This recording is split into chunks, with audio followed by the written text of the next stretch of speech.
Hi mga mahal, ang ating topic ngayon ay tanong ni Beloy. Ang tanong niya is, paano po kapag tamad sa kama ang iyong partner? Ayan, sad naman kung halimbawa tamad ang partner. So ano nga ba ang gagawin mo?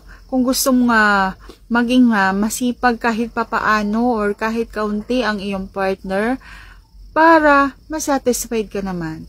Magbibigay ako ng ilang tips at kung interesado ka, please keep on watching. Pero bago yan, kung hindi ka pa nakapag-subscribe sa akin channel, please consider to like this video and subscribe my channel and also click notification bell icon para every time na may upload ako katulad nito, mano-notify ka. Ayan, so pag-uusapan natin yung problema ni Beloy.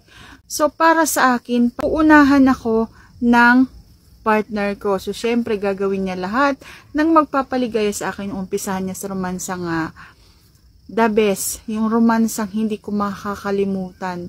Yung romansang nakakapagpatirik ng mata. Yung mga ganong eksena. Kasi guys, dapat nasa paglalambing din niya ng mga lalaki kung gusto nilang ganito. Bubulungan mo yung partner mo na baka pwede gawin din niya sa'yo yung mga gagawin mo sa kanya. Yung mga ganon. And also, minsan, gabayan mo kasi minsan talaga may mga babae na wala talaga silang clue kung anong gagawin nila. Gabay mo sila. Ikaw yung hihila sa kanila papunta dun sa gusto mong kilitiin nila.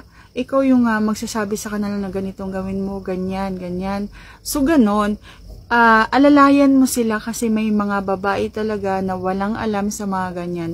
At iniisip mo na lang na tamad sila. Pero sa totoo lang, hindi nila alam kung saan mag-uumpisa at hindi nila alam kung paano gagawin. Okay?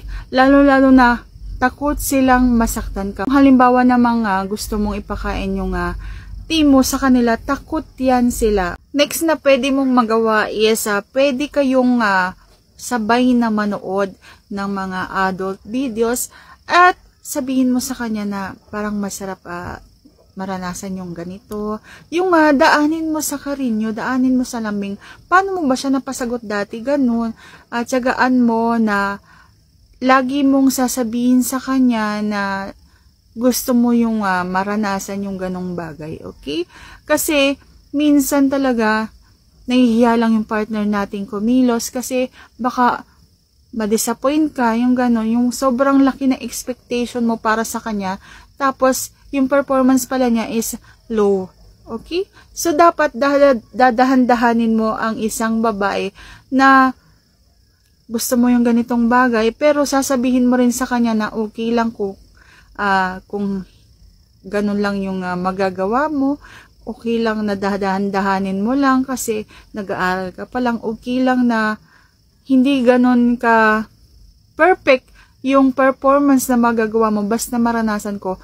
Kasi galing sa'yo, ikaw yung gumagawa. Siyempre, mahal kita at mahal ko yung gumagawa sa akin. So, siyempre, masarap yun at masarap yun sa pakiramdam ng aking pagkatao, pati na yung aking puso. Yung mga ganong eksena, yung mga dadaan-daanin mo sa mga mabulaklak na salita. So, sa dahan-dahan na yun, magiging expert din yan. Yan lang ang masasagot for today's video. See you on my next vlog. And if you like this video, please consider to like this video and subscribe my channel.